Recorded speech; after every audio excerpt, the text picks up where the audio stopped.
मसीह वंदना के खजाने से।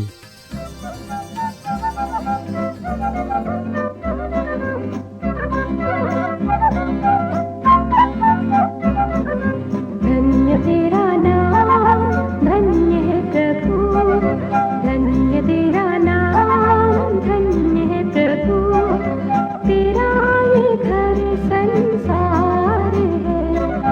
धन्य तेरा नाम, धन्य है प्रभु, तेरा ये घर संसार है। इसमें तूने रखा हमको, इसमें तूने रखा हमको, ये तेरा ही परिवार है। धन्य तेरा नाम, धन्य है।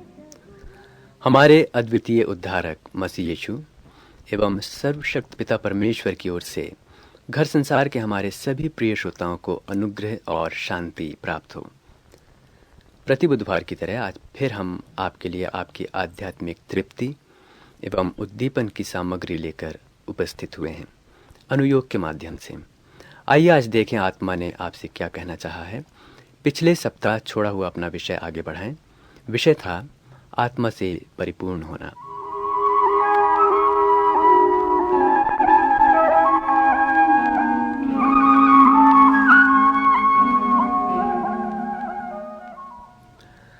आत्मा अर्थात पवित्र आत्मा से भरा हुआ व्यक्ति दूसरों से प्रेम करता है।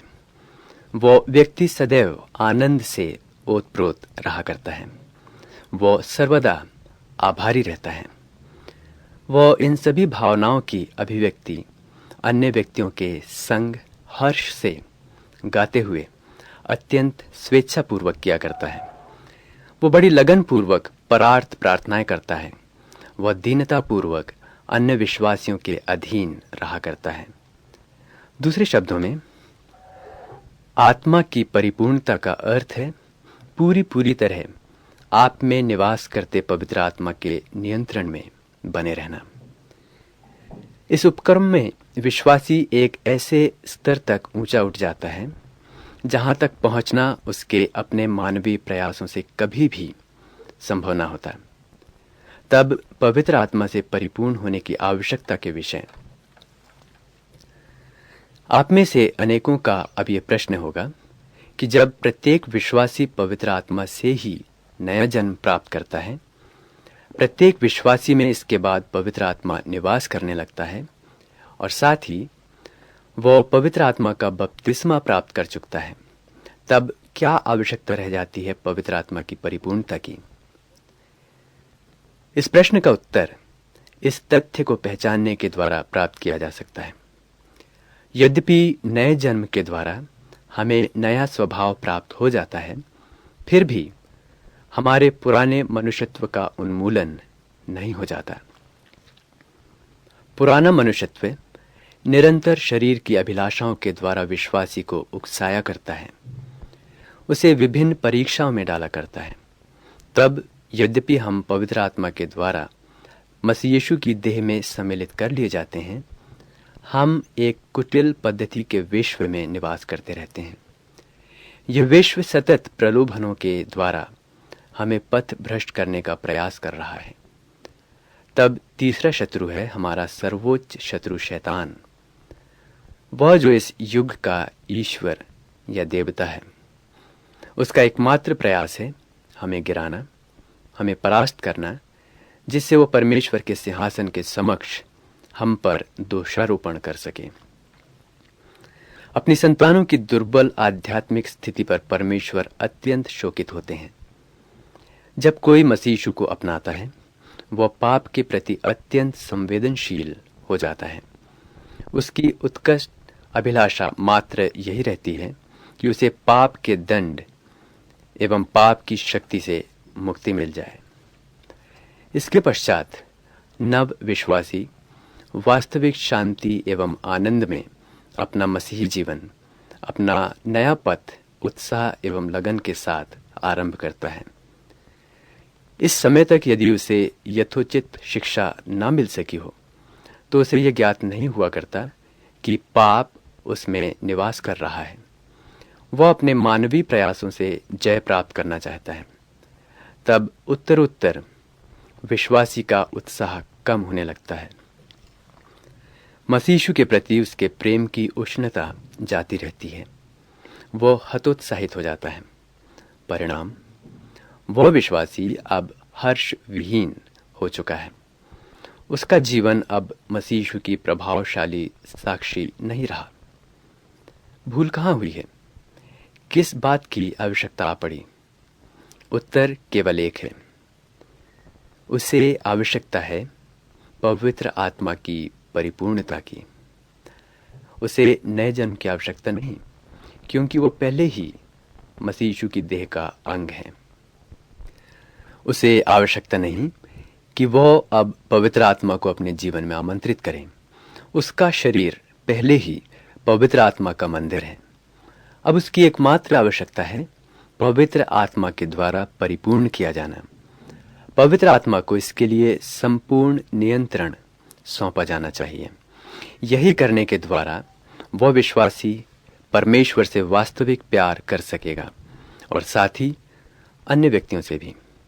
प्रभु का आनंद उसे सदैव ही अलौकिक वातावरण में बनाए रखेगा। वह आभारी बना रहेगा और जीवन के शेष दिन इसी परिपूर्णता में व्यतीत कर सकेगा। अब आइए हम ये देखें कि पवित्र आत्मा से परिपूर्ण कैसे हुआ जाए। पवित्र आत्मा के विषय इतना सब विचार कर लेने के पश्चात प्रश्न यही उठेगा कि पवित्र आत्मा से परिपूर्ण कैसे हुआ जाए। सर्वप्रथम यह केवल हमारे प्रभु से मांगने ही से नहीं हो जाता। प्रार्थना सभाओं में अक्सर यह प्रार्थना सुनी जाती है, प्रभु हमारे पास्टर या हमारे प्रचारक को पवित्र आत्मा से भर दीजिए। क्या यह सही है? या क्या ऐसी याचना तर्कसंगत है? वह व्यक्ति जो इस तरह की प्रार्थना किया करता है, वास्तव में उसका अर्थ यह होता है, प्रिय प्रभु, ऐसा होने दीजिए कि पवित्र आत्मा के लिए यह संभव हो कि वह हमारे पास्टर या प्रचारक के ऊपर पूर्ण नियंत्रण कर सके। बाइबल में कभी भी कहीं भी किसी ने भी यह प्रार्थना नहीं की कि उसे पवित्र आत्मा से परिपूर्ण कर दिया जाए। हाँ, बाइबल में अवश्य ही यह आदेश दिया गया है, पवित्र आत्मा से परिपूर्ण होते जाओ। पौलुस प्रेरित का एक आदेश यह भी था कि मदिरा से मतवाले न बनो। यूनानी भाषा के जिस शब्द से परिपूर्ण होना क्रिया बनी है वह है प्लीराउस्थे। यह क्रिया वर्तमान काल में है और इसका रूप है आज्ञावाचक।